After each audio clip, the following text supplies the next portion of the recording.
Ya, kisah yang pertama pada malam ini adalah mengenai seorang gadis ni. Dia menceritakan pengalaman makhluk menyerupai ibu. Dan ending dia membuatkan ramai yang meremang dengan cerita ni. Okey? Dari tajuk pun dah seram. Tajuk ni pun dah seram. Ya. Pasti ramai di antara kita pernah berhadapan dengan gangguan makhluk halus di mana saja, termasuk di rumah. Ada yang mengusik dengan hanya membuat bunyi-bunyian dan kemudian insiden aneh yang tidak masuk akal. Namun, yang paling mengerikan ialah apabila ia mula menyerupai ahli keluarga atau orang yang kita kenali. Seperti yang diceritakan oleh seorang pengguna TikTok, namanya adalah Tia Kamal 2, yang mana makhluk halus menyerupai ibunya. Pengalaman menyeramkan yang dilalui gadis itu meraih lebih 1.8 juta tontonan di laman sosial berkenaan. Wow. The real story. The real story, ya. Ini kisah benar, ya. Menurut Tia, kejadian itu berlaku ketika bekerja pada shift petang. Ibunya membeli lauk siap masak dan akan menelefon Tia untuk memasak nasi. Dia telefon pada Tia ni, dia kata macam ni. Hello? Ya. Ni kau tolong masak nasi lah, mak ada beli lauk, katanya. Lebih kurang macam tu.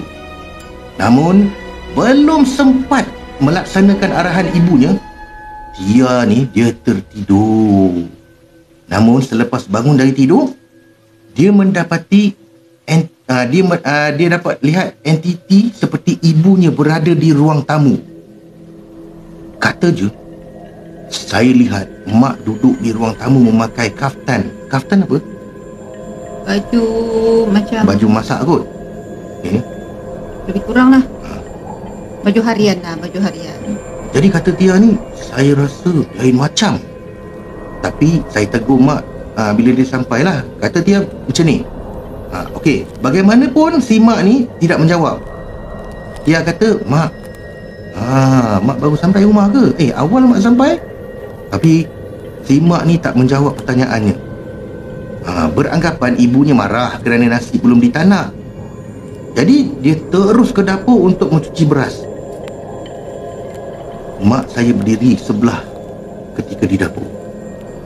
Semasa mencuci beras dan letakkan periuk ke dalam rice cooker, tapi mak pandang saya macam ni dengan renungan yang tajam.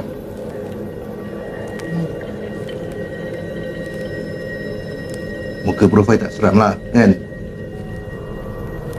Seolah-olah saya tidak pandai memasak nasi. Dia hanya pandang saya, tetapi dia berdiam diri, katanya. Selepas babak di dapur, dia turut bercerita bagaimana dia boleh berkomunikasi dengan entiti berkenaan. Kata dia, mak beli lauk apa? Nak panaskan tak? Tapi dia asyik kata, tak mengapa. Kata dia. Tidak lama selepas tu, gadis tu menerima panggilan telefon. Rentetan seterusnya membuatkan segalanya terbongkar.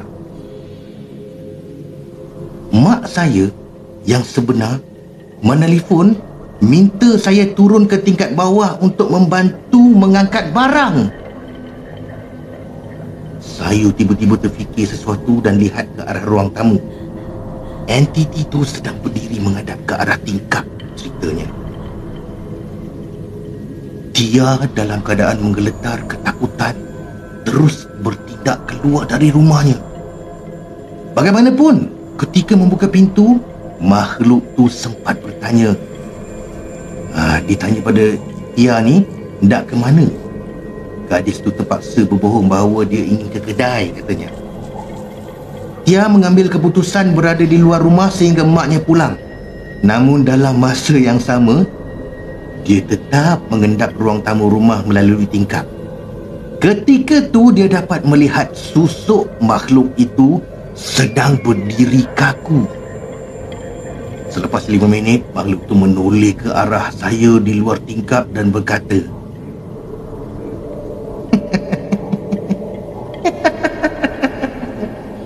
"Dah tahu ke?"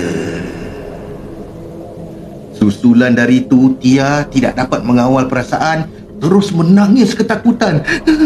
"Ya Allah, ya Allah, ya Allah, apa tu? Ya Allah." Semasa ibunya di rumah, Tia mengadu perihal yang berlaku. Apabila kami memasuki ke dalam rumah, baunya lain macam. Kami tercium bau wangi seperti bunga, katanya. Justru, kata Tia, pengalaman seram makhluk halus menyerupai orang yang dikenali adalah yang big no bagi dirinya. Itu kata Tia. Sekian daripada kisah yang pertama daripada Tia. Okey Aida. Ini satu pengalaman yang Tersekat nafas sekejap bila dengar dia punya pengalaman. Memang seram ah. Oh. Saya tak boleh imagine kalau benda. Mungkin kalau saya berada di tempat dia, mungkin saya tak sempat nak tengok entiti itu, mungkin saya dah pengsan pun. Itulah. Dia siap bertanya, dah tahu ke? Tu.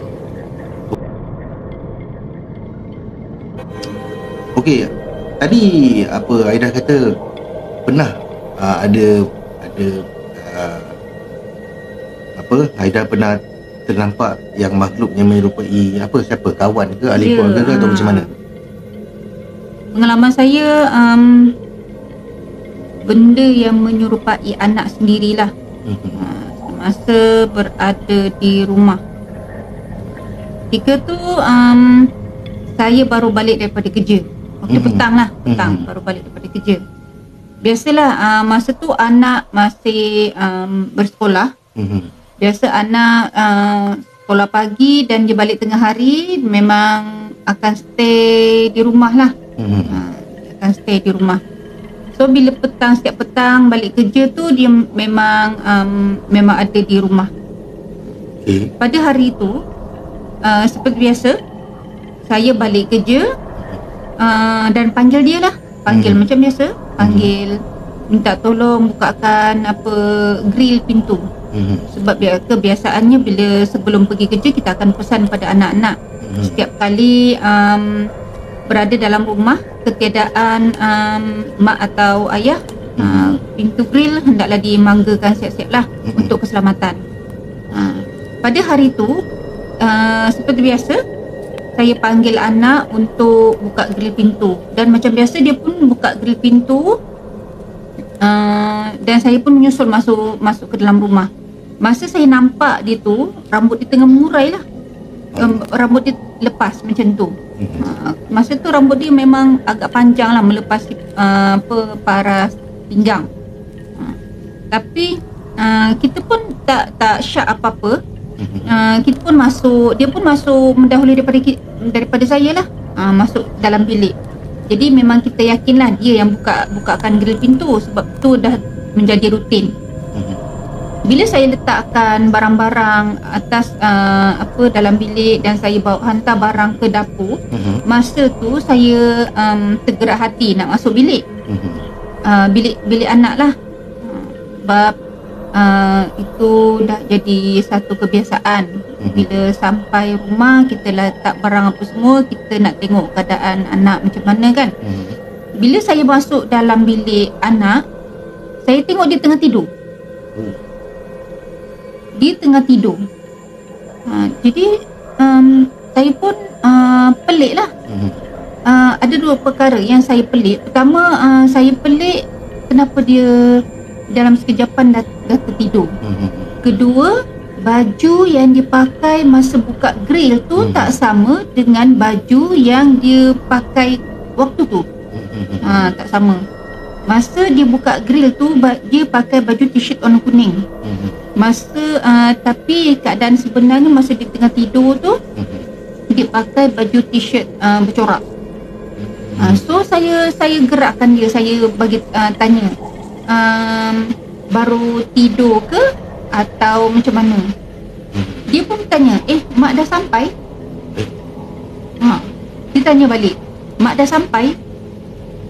Masa tu mak buka grill macam mana? Saya pun terpinga-pinga nak jawab macam mana, sebab kalau saya ceritakan benda yang sebenar, mesti dia akan jadi ketakutan kan, sebab dia akan kebiasaan rutin dia akan seorang lah di rumah. Macam tu. Tapi saya cuma pusingkan sikit cerita, beritahu mungkin awak lupa kunci grill kot, mak dapat masuk tadi, supaya mengelakkan daripada dia rasa takut ke apa kan. Tapi tanya dia balik, awak dah tidur lama ke baru? Balik daripada sekolah tadi pukul 3 lebih tu, dia kata dah tertidur lah, ni tak bangun-bangun. Tu yang tanya mak macam mana boleh masuk? Dia tanya macam tu. Jadi saya pun dah terdiam. Jadi kunci tu dia yang buka? Dia yang buka. Astagfirullah. Dia yang buka. Saya sempat ikut dia daripada belakang, dan saya memang jelas nampak rambut dia lepas masa tu. So lepas tu dia masuk ke tandas? Ke bilik. Ke bilik? Dia terus masuk ke bilik. Selepas saya menyusul belakang dia, masuk dalam rumah, saya menyusul dalam belakang dia. Saya pun masuk dalam bilik tidur, hantar beg apa semua, dan terus ke dapur, hantar barang-barang yang baru dibeli tadi. Selepas letak barang-barang dekat dapur atas meja, saya terus masuk dalam bilik dia. Tengok keadaan dia, sebab takkanlah dalam masa tempoh tak sampai 5 minit dia dah bertukar baju apa semua kan. Tak logik lah. Tu yang saya tanya, tak mungkin lah dalam masa sekejap tu dia dah tertidur kan. Sebab saya yang kejutkan dia. Dia siap tanya, kata mak dah balik? Uish, seram tu, seram. Hai. Macam mana tu itulah menyerupai ahli keluarga sendiri. Macam tu Tapi memang sampai sekarang saya tak bercerita pada dia lah, sebab saya tak nak nanti diorang akan rasa takut dalam rumah sendiri kan. Tapi ni dah cerita, dia dengar macam mana? Ada tak dengar? Oh, tak dengar. Dia tak dengar. Okey, kalau dia tak dengar tak apa.